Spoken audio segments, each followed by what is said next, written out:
Welcome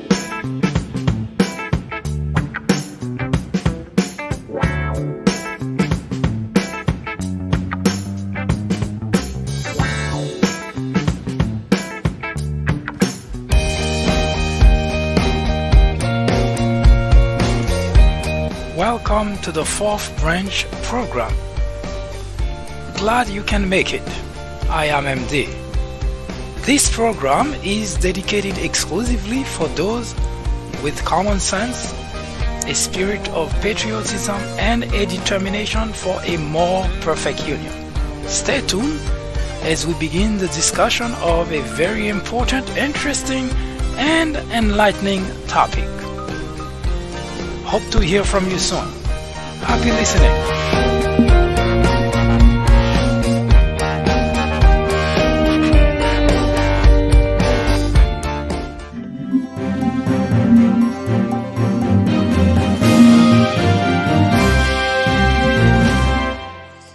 Hello everyone, my name is Mike Duchenne, MD for short.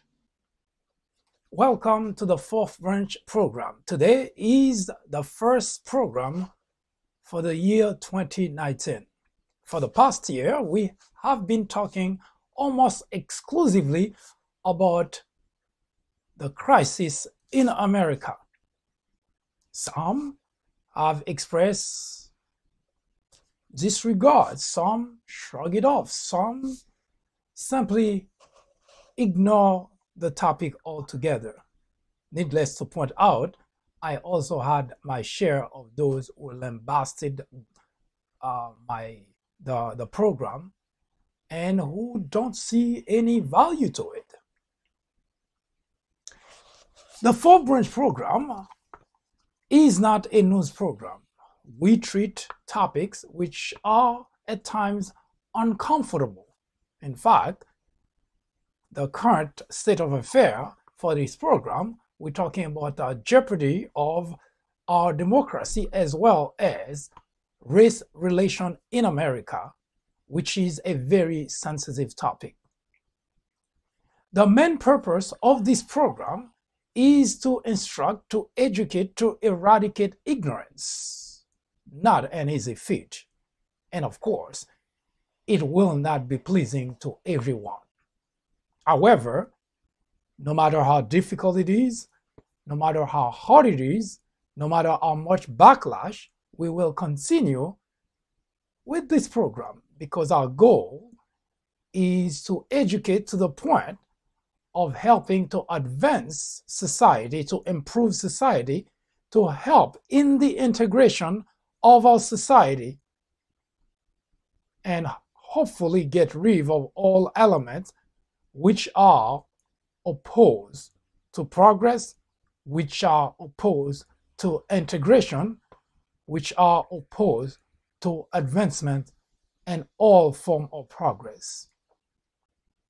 Then there will be a chance to see a glimmer of hope in our society.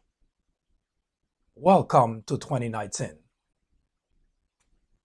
We'll be right back. I am MD, host of the Fourth Branch program, inviting you to join me every Saturday at 10:30 a.m. and every weekday at 2 p.m. for discussions of social, political issues and to dissect the meaning and the importance of current events as well as to understand topics of legislations. The Fourth Branch Project is not associated with any political party, and we at the Fourth Branch do not have any political agenda or aspiration. Our ultimate objective is to work towards achieving a more perfect union by removing ignorance, the biggest obstacle to our democracy. Join me on our next social media broadcast. See you then.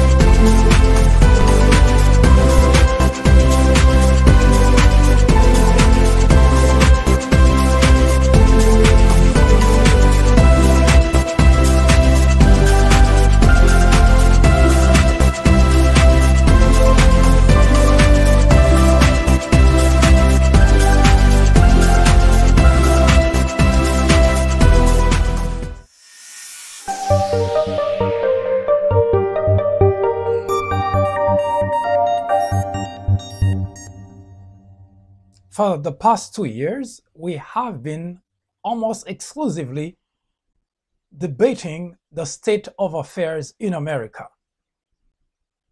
Last year, we began the discussions of the jeopardy our democracy has been under, and of course, as mentioned earlier, the state of race relations in America.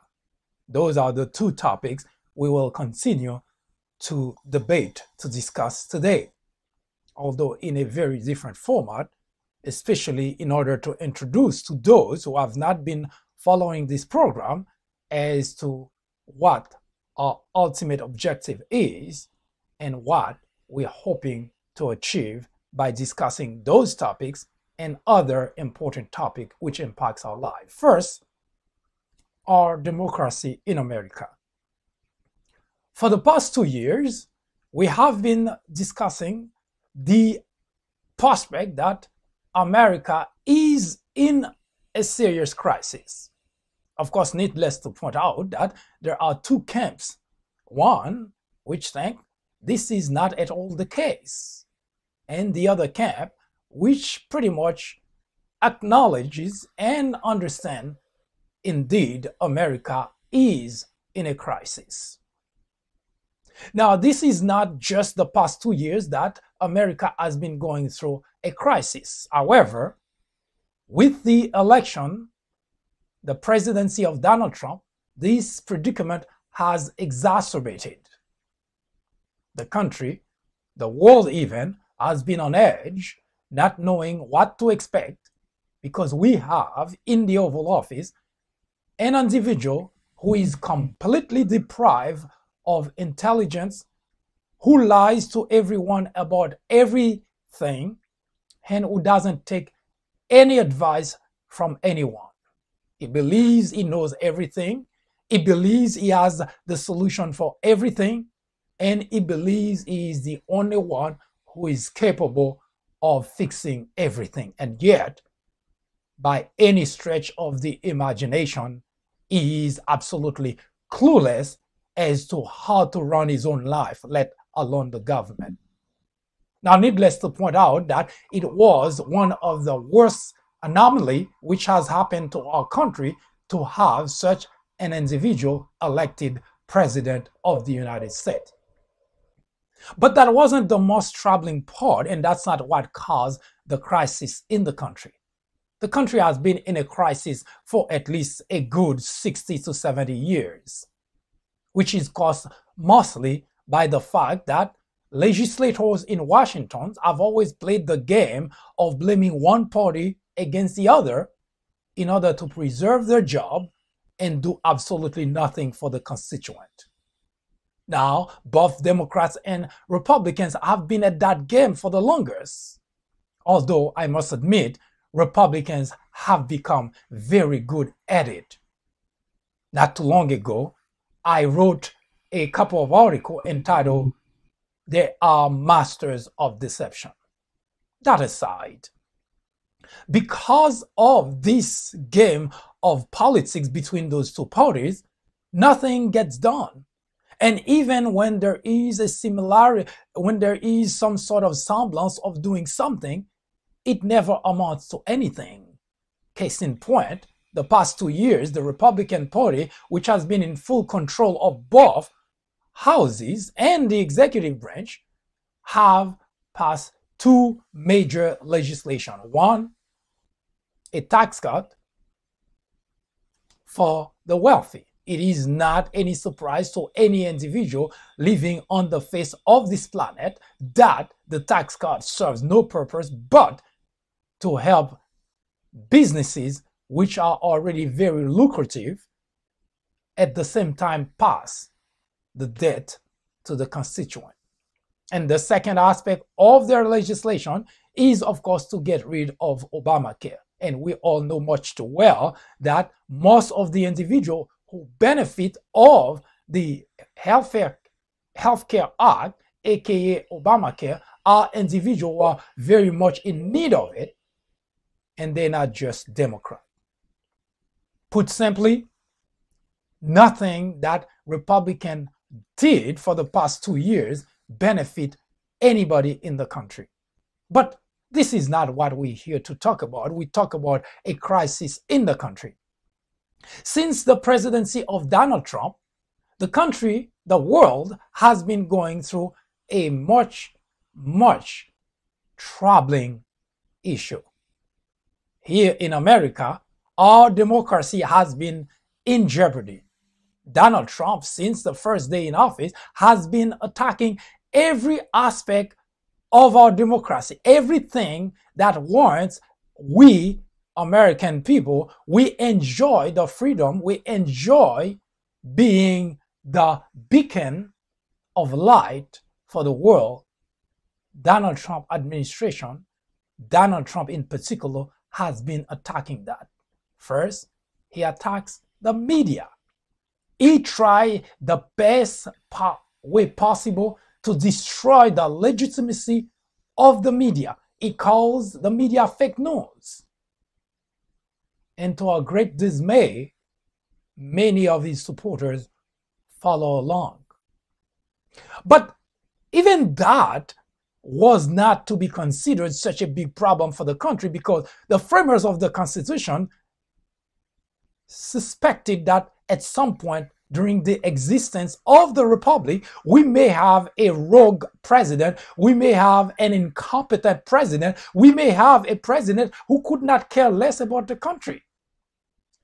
So they frame, they structure our government in such a way to protect our democracy irrespective of the executive branch. But what makes America democracy in jeopardy is not just Donald Trump. It's the fact that for the past 2 years, the legislative branch, which is fully controlled by the Republicans, has not just turned a blind eye, but they have also contributed very greatly to helping Donald Trump undermine the institution which have guaranteed that our country remains the greatest country in the world, remains the country other nations look up to. For example, as model. The past 2 years, Donald Trump, along with the Republican Party, has gone out of the ways to destroy the Department of Justice, to destroy the FBI, to destroy the NSA, to destroy the CIA, to destroy the Department of Justice. Of course, they frame it as politics. This is not politics. Any patriot would know that your loyalty is to the nation, not to an individual, not to a political party. And yet, the full Republican House and the Senate have played a major part, a major role in destroying the very democracy we have promoted across the world. Yes, America democracy is in jeopardy, and the Republicans have played a very active role. Now, I did ask the question as to why. It's not that Republican legislators are stupid. They are legislators for a reason. They debate, they discuss, they understand, and they pass legislation. But why would you have all the legislators for a specific political party going along with an executive branch which do not hide his intention, which have made it extremely clear that his goal, his objective is to destroy the very fabric which have made America a great nation? Why in the world would all those legislators, all those representatives of the Republican Party decide to go along?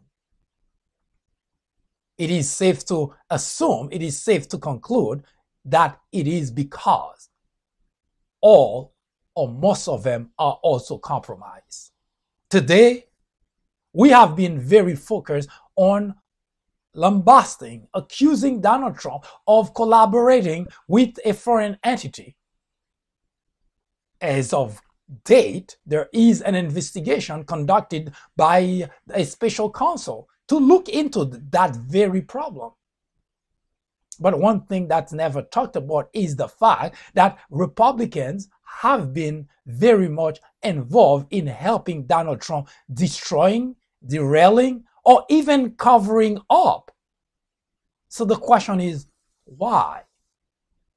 Why would a group of legislators who should know better, why would they get involved in helping the executive branch covering up, derailing, even trying to smear the investigation? Now, as mentioned earlier, we know that the framers of the Constitution made certain that the legislative branch do not report to the executive branch. And there is a reason for that. For instance, if you look at the way that it was structured, our government is structured in such a way that the highest level is the Constitution. All three branches of the government have the Constitution as the highest power. So the question is, why would the Republicans who controlled in 2018 and before the legislative body, why would they almost submit to Donald Trump's will? And we can conclude with a certain degree of, with a very high degree of certainty, that they know they do not respond, they do not work for Donald Trump, and they know that their primary duty is to protect the Constitution of the United States. They, as Donald Trump, took an oath to protect, to defend the United States of America against all enemies. So the question is, why would they submit to Donald Trump and help him destroy our country? The answer is rather very simple. They too are compromised. Yes, it may sound like a far-fetched idea, but it is not, because there is only one explanation, because it's not politics. No matter how much you spin it, it is not politics that 51 members of the Senate and hundreds, at least 200 plus members of Congress would submit to the executive branch and helping him destroy our country, destroy, trample our Constitution, ignore the rule of law. Why would they do that? The answer is very simple. It's not that complicated. They too are compromised, and Donald Trump would most likely out them to the public. So the only possibility is for them to protect Donald Trump so that they can also be protected. Such, we know that GOP is compromised, and they put our country in grave danger. They went along with the fact that Donald Trump did collaborate with an enemy.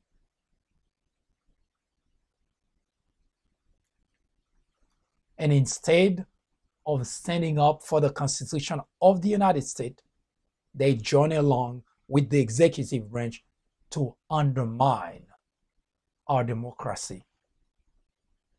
It is not for the good of the country. It is for their own self-interest. No matter where you stand, if you are a patriot, it cannot possibly escape you that the actions of the Republicans the past 2 years did not contribute to advance the agenda of the United States. Most everything that they did was to help Donald Trump, not the country. Most of everything that they did was to protect Donald Trump. It's almost as if they took an oath not to the country, not to protect the Constitution, not to uphold the Constitution, but rather to protect an individual. It should be a very concerning matter for anyone who is a patriot. We were warned before to beware of a small group of selfish men who would not hesitate to clip the wings of the American ego in order to feather their own nest. Yes, the Republican Party for the past 2 years proved beyond a shred of a doubt their allegiance is not to the United States of America. Yes, they do talk a lot of talk, but their actions prove that we, the American people, we are not served by the Republican legislators in Washington. As we continue this conversation about the jeopardy our democracy is under, we will provide to you example that will help to corroborate the fact that Republicans have long abandoned the idea of patriotism. They are not concerned about the country. They are not working for the sake of the country. Their primary concern is their own self-interest, and they will do anything at all costs, even to the detriment of the country. This is not to say that Democrat is our sides. Far from it. But as it stands today, as it stands for the past 2 years, Republicans have literally sold the United States of America and abandoned the work, even abandon the fact that their primary job is to uphold the Constitution of the United States. There is no argument. We are not talking about politics. There is no argument. This is not a partisan conversation. The allegiance to our country takes precedence over anything and everything. The past 2 years, no Republican can claim to have lived or acted in that way. As such, it is appropriate to say that Republicans in general have abandoned the principles, the values of patriotism. It's not because of Donald Trump. As I mentioned here several times, Donald Trump did not make the Republicans what they are today. Donald Trump isn't capable of doing such. What Donald Trump did is to expose the Republicans for who they really are. Hi, I am MD, host of the Fourth Branch program.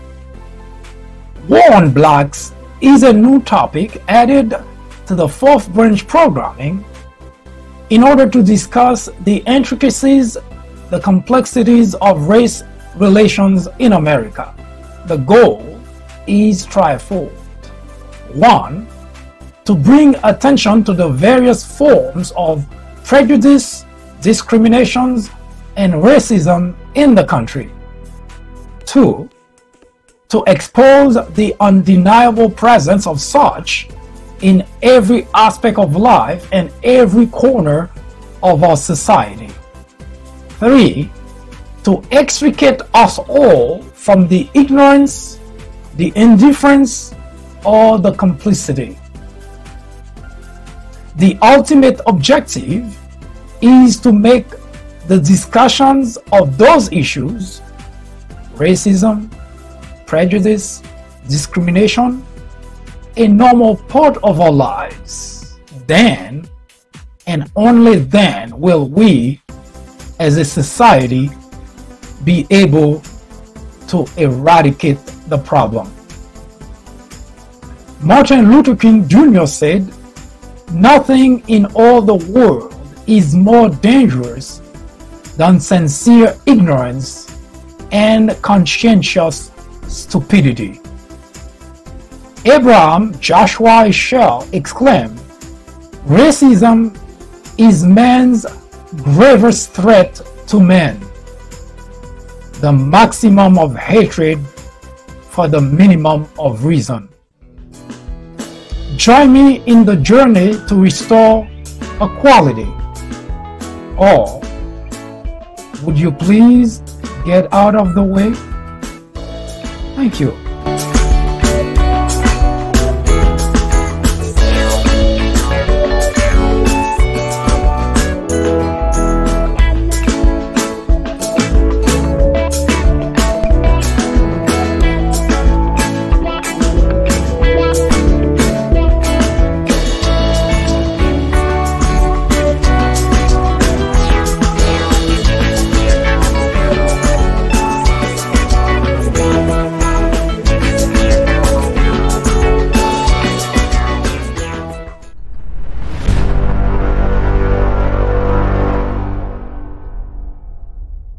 Warm blacks. If you have not seen this program before, you have not been following this particular topic, let me just explain in just a second as to what that meant. This title was not chosen by accident. This title was not chosen for maximum impact. It was not chosen as slogan. It was chosen to make a very important and factual point, which we will discuss at some other time. But suffice to say, the point of using this title is to say that there are casualties, and we will get to the detail in another program. Now, this particular topic is to discuss race relation in America. Now, this is a topic that is of extreme importance, and it is a very difficult topic to discuss. Blacks are very emotional about race relation. Whites sometimes shrug it off, ignore it, minimize its importance, or even minimize the widespread of the issue in the country. As such, it is almost impossible to have a conversation which could help solve the very problem in the discussion. Here's the basis of war on blacks or race relation. In the United States of America, there are two very distinct groups of whites. And notice I said two. In other words, if you were to go around the country, you will find the whites are divided when it comes to the notion of race in two major groups. And we go as far back as slavery in order to establish this major difference in the white domain, in the white circle. It goes this way. There are millions of whites who are racist, bigots, who discriminate. And there are millions of whites who are not racist, who do not discriminate. And that's the reason talking about race relations in America is so difficult. Because there is no easy way to have the discussion because of that very predicament. Those who are racist, who discriminate, they always willing and ready to shut down any conversation about race relation. It's not that bad. Blacks exaggerate. It's only a few people who do it, and so on and so forth. Those who do not discriminate, they too, just like blacks, they in a very bad, precarious predicament. They sin, they've witnessed, they've heard things that clearly tell them that they in an environment where whites, their white counterpart, discriminate. But they cannot, do not, or don't say anything about it. They silent. Now, let me back up just a minute to make the following point. In order to solve any problem in life, you have to acknowledge the problem. If you shrug it off, ignore it, or think it doesn't exist, then the idea of solving the problem is not something that would be of interest to you. First, let me point out that racism, discrimination in the United States is not the domain of a few people. We are not talking about the white nationalists. We are not talking about the KKK. It's a very small group.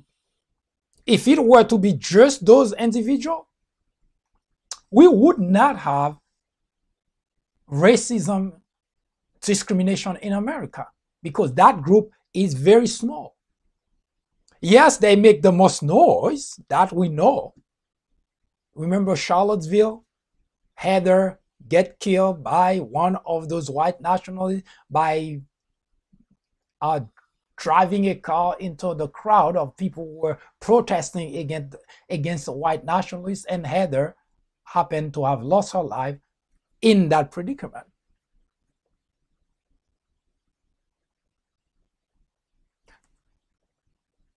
So white nationalists, KKK, are not the problem.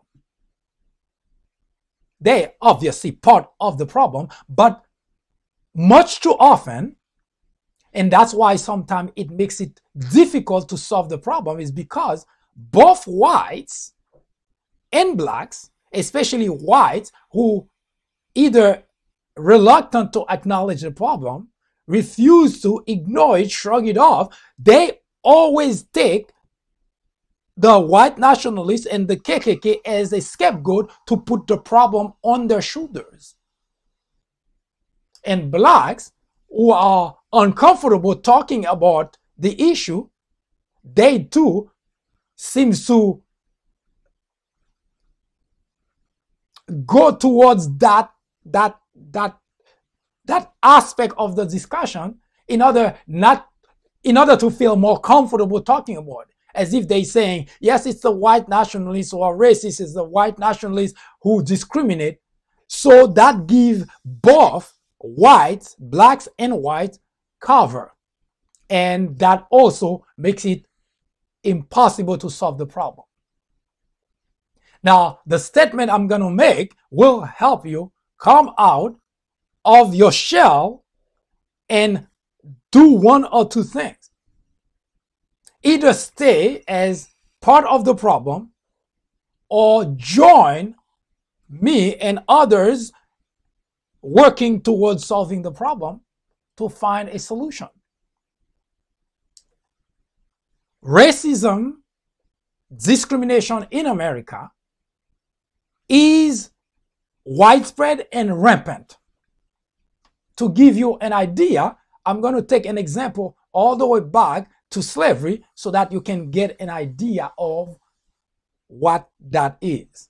Now, we left last year talking about slavery and the beginning of the rebellion. Today, we're not talking about that. We decide to give you kind of an overview of the discussion of race relation in order to almost as a base so that when we continue the conversation about slavery rebellion, at least you have that, especially if you have not been watching this program, if you have not been following the discussion of this topic. During slavery, the South, in general, the whole South had slaves. In fact, by the 18th century, beginning of the 18th century, 1/3 of the population of the South was black slaves. Not just black, slave. 1/3 of the population.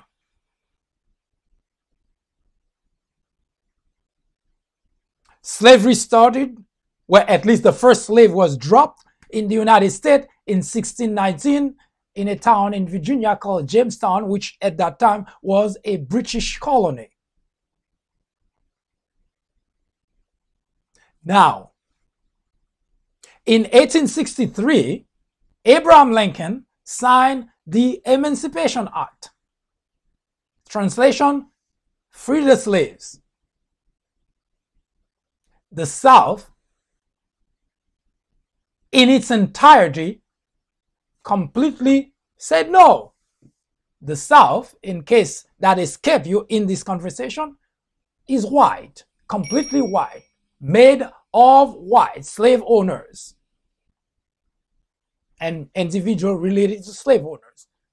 Blacks who were in the South at that time were all slaves. 1863, Abraham Lincoln said, no more slaves.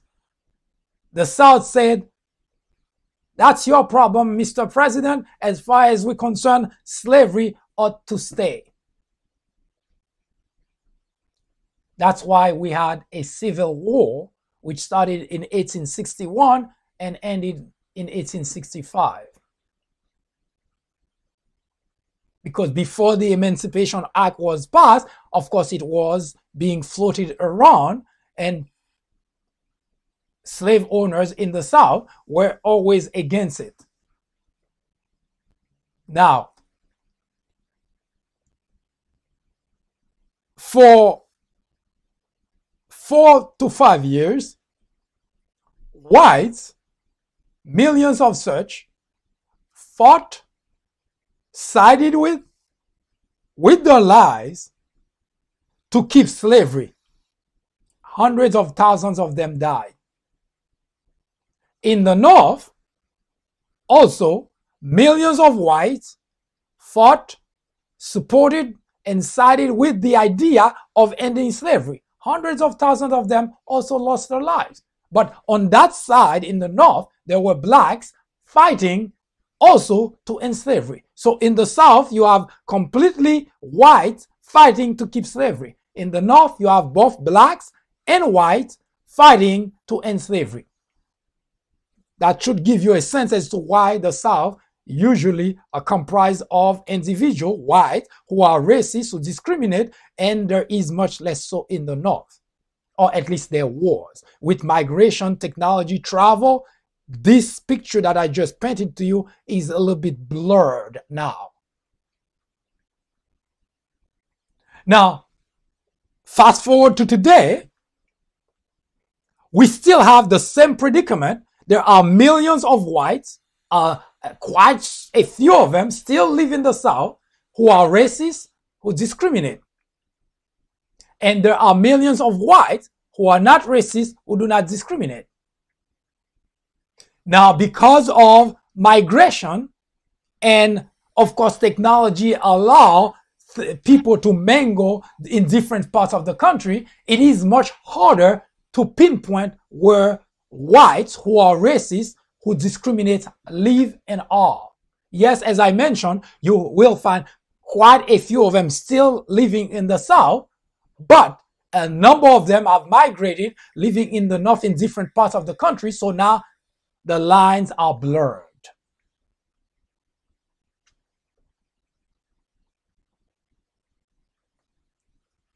The bottom line remains, racism, discrimination is not something that happens only a group of people do. It's widespread across the nation.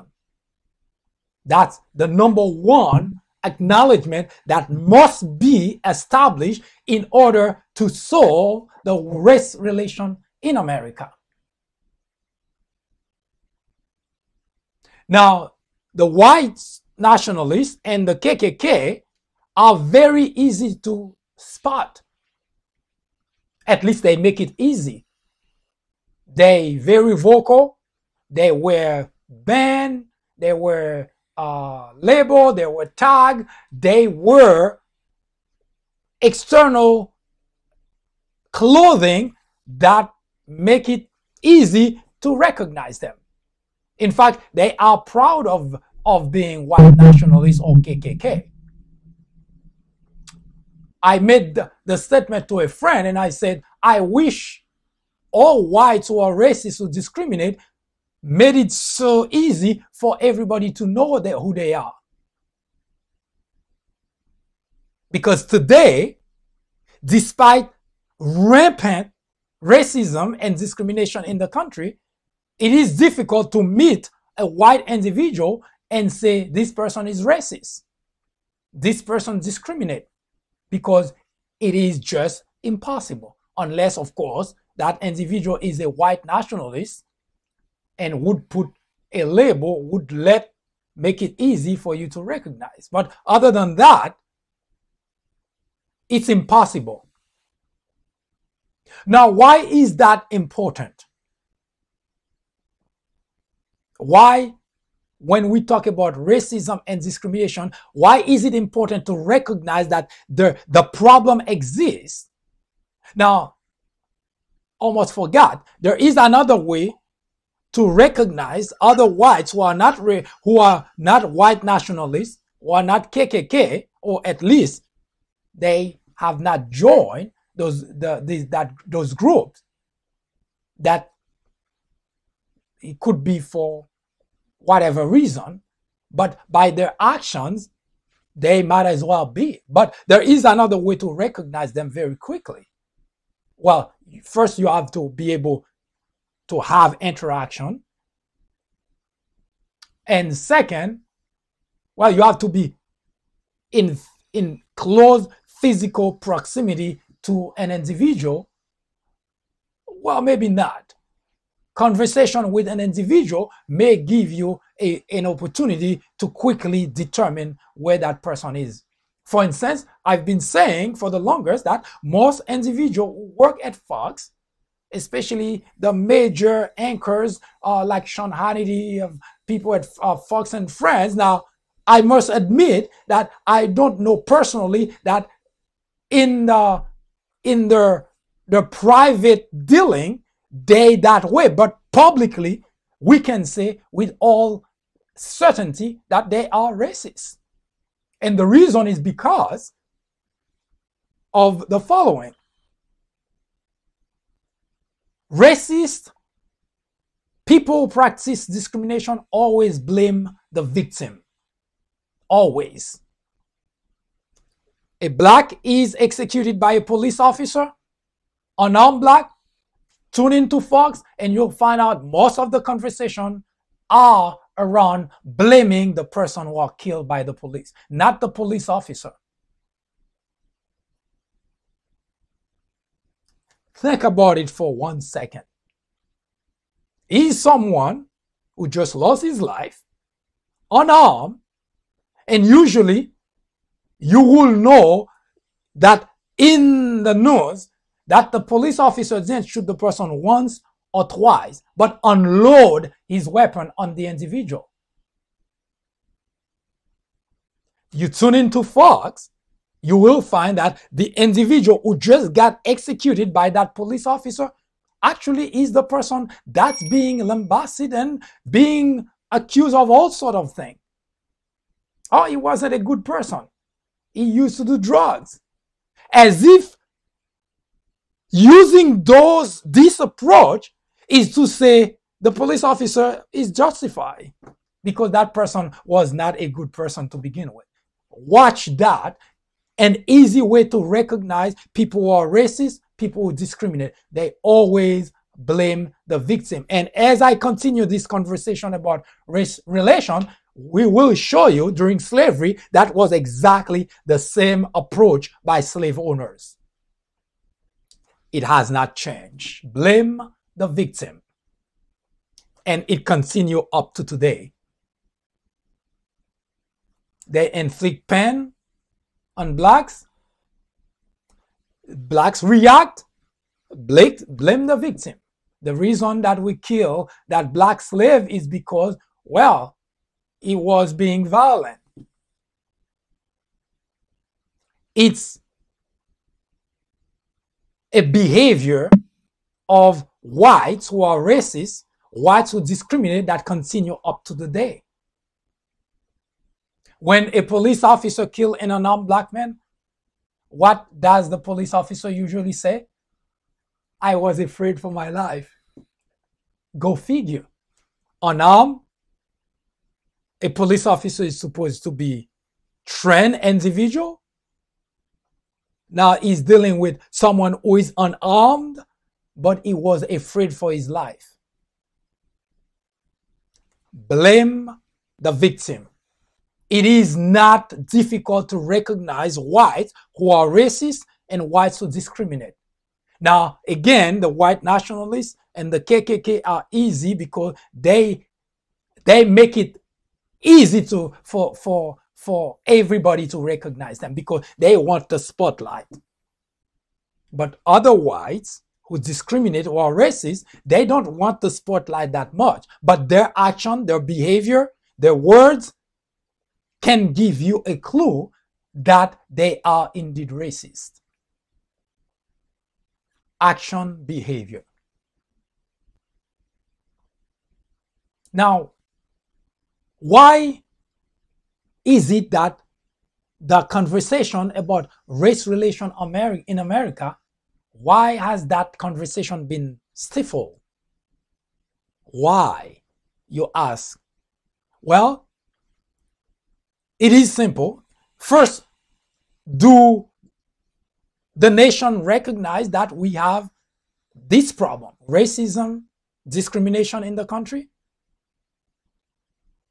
I remember in 2009, when January 20th, 2009, when Barack Obama took the oath of office, I personally heard individuals, it's mostly, if you're following this conversation, you will start to get a sense that Republicans in general are very hostile to blacks. In general, they are very hostile. And that's the reason you may notice that there is even this war that continues on, that Republicans try the best possible to prevent blacks from voting, to suppress vote, to make it difficult. It's because they are aware of the fact that most blacks are not going to vote Republican.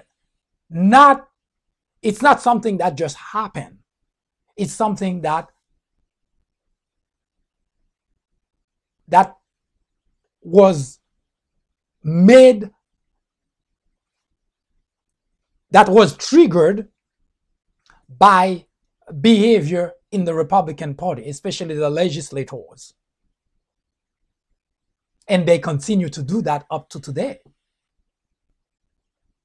If you ask any Republican legislator. Now, I was saying earlier, when Obama took the oath of Oval Office, I heard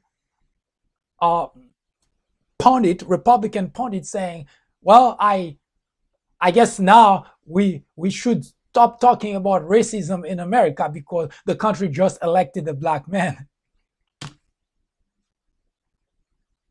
As I mentioned before, those who are racist, those who discriminate, watch what they say, watch their behavior. It's very easy to recognize them. They ignore the problem. They think the problem is, they minimize the problem. They blame the victim. They shrug it off, and they try to find ways to say, you see, the problem is no longer. Such was the case during Obama's tenure as president. The country just elected a black man, then we should stop talking about racism, discrimination in the country. In fact, during the Obama tenure, racism and discrimination had gone up.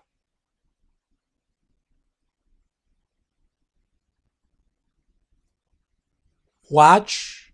It's easy to recognize those people. And even if they were to hear me saying that, it's in whites who are racist, who discriminate, it's in their DNA. They cannot afford not to act accordingly. Which means, if we're paying enough attention, solving the race relation in America would become a lot easier. Because people can tell you they're not racist. Words without action are worth nothing. Anybody can say that. But when it comes to acting to prove and show they're not racist, you're not going to get that. As such, it is easy for me personally, when I meet an individual, a white individual, within a minute or two, I can tell you where that person stands in terms of race relation. Because they always show their hands. Now, why is racism, discrimination rampant in America? Although we will debate those aspects, those details, as we move along with this conversation, it's because slavery time, blacks were stripped of everything, have had absolutely nothing, deprived of even their health and their wealth that they had. They were stripped of everything. Needless to point out, whites got it all. Their kids went to school, went to college, got a good education, got a good job, whilst black were slaves, they don't know how to read, spend 18 hours a day in the field, get beaten for no reason, get killed without accountability. They suffered tremendously in the hands of the slave owners. Even after the emancipation, as I heard sometimes people who are racist say, why couldn't they? Why didn't they? Which we will also discuss in detail. Even after the emancipation, slavery were abolished. First, I must say that even 100 years after the emancipation, there were still slaves in America. Literally, not philosophically, not as hyperbole.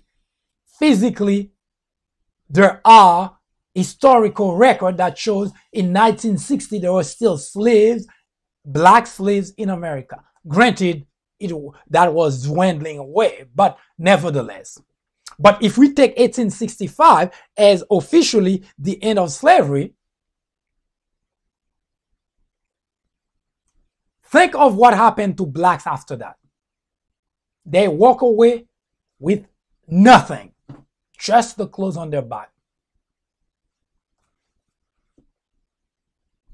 The white counterpart had education, had wealth, had a job, had a house, had land. Blacks had absolutely nothing. So when you hear someone say, when you see a white individual looking at a black in the predicament most blacks are, the white should feel the responsibility that that black may be in that predicament because of the white ancestor who may have been a slave owner, because the slave owner stripped blacks of everything. And beyond that, there was a system that was established. White own everything. Everything. The Justice Department, the Police Department, the school, the Education Department, the government. Everything was owned, controlled by white.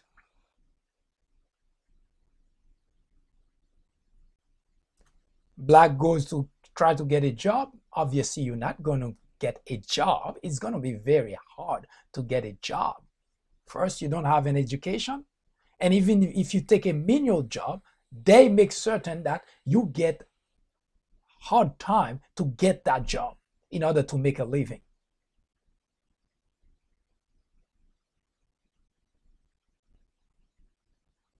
Now, even if we fast forward even further to the future, where things start changing around for black, they start learning how to read and write and so on,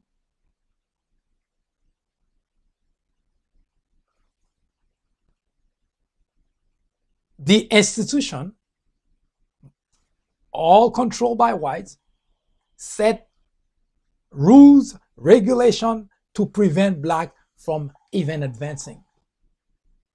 Remember, there was a time when if you can't read and write, you could not vote? Why do you think they had that? It wasn't for white, it was for black, because they know blacks just came out of slavery. They don't know how to read and write. Even if a few start learning, but the majority did not because they were slaves. So they set rules. If you don't know how to read and write, you cannot vote. Yes, whites have set the system for blacks to fail. Casualties, war on blacks. And by the way, that's one reason we have that title, to show the casualties on blacks as we go along from during the slavery and beyond slavery. It's not for kicks and giggles. It's not to make slogan. It's not a misnomer. It is to show the casualties amounted on the black side as we go along discussing race relation. And casualties, there have been.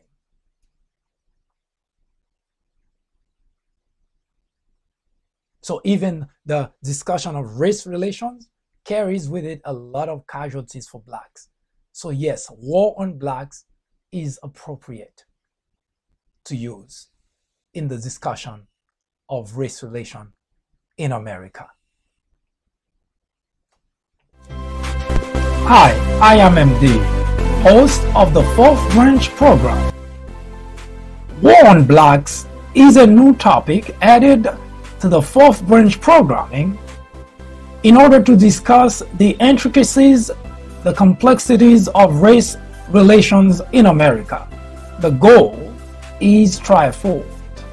1. To bring attention to the various forms of prejudice, discriminations, and racism in the country.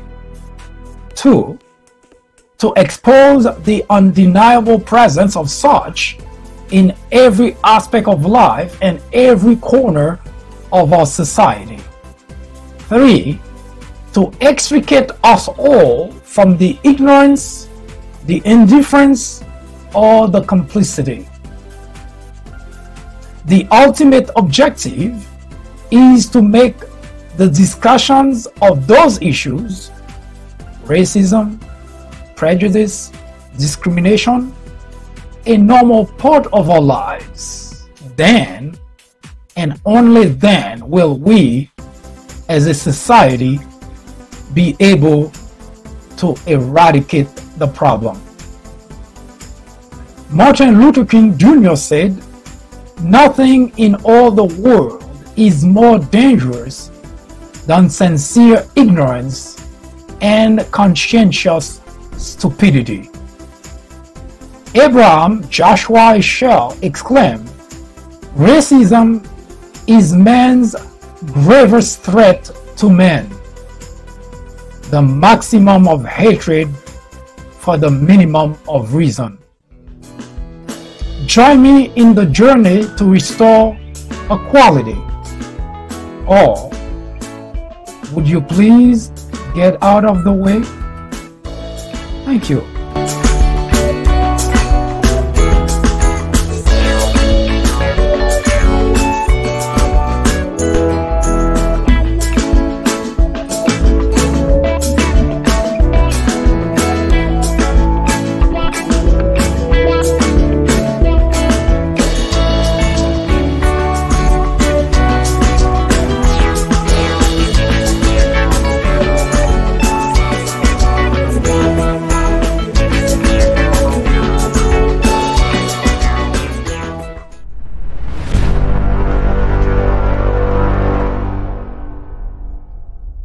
I do thank you for taking the time and spending it with me. I do appreciate it.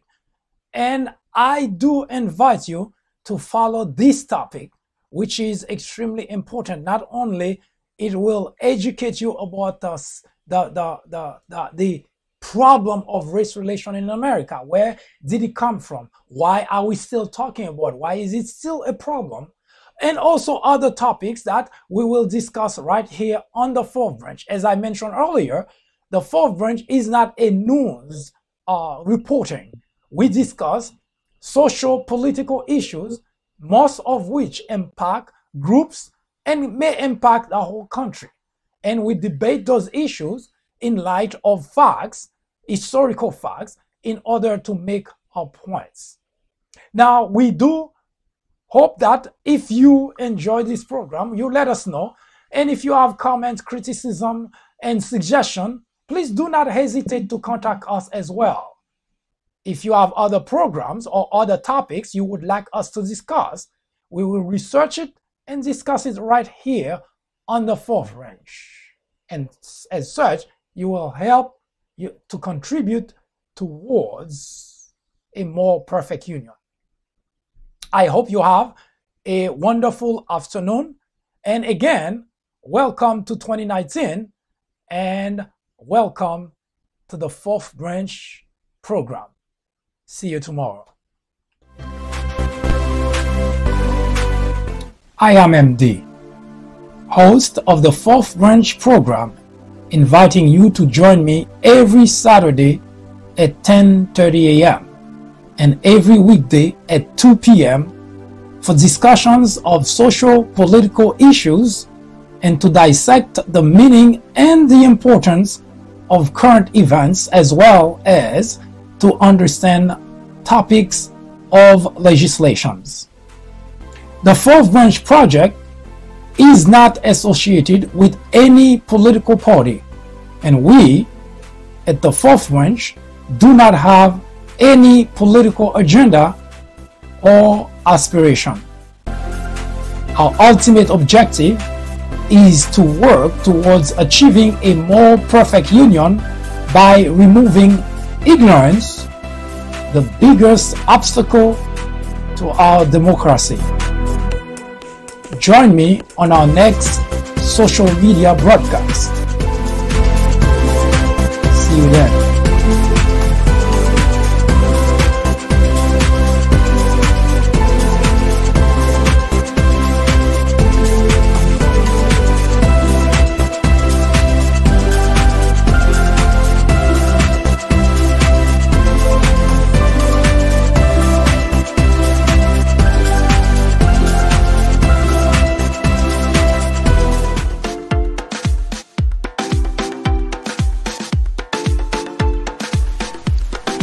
The Fourth Branch Podcast is brought to you in collaboration with the People Branch publication, which can be found on the People Branch website, located at peoplebranch.org. That's peoplebranch.org. That's peoplebranch.org website, in which you will find a number of very interesting articles. My name is Mike Duchesne, MD for short.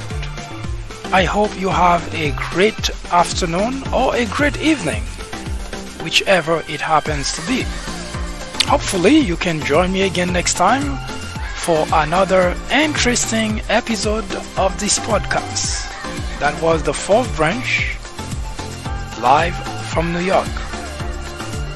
Good day.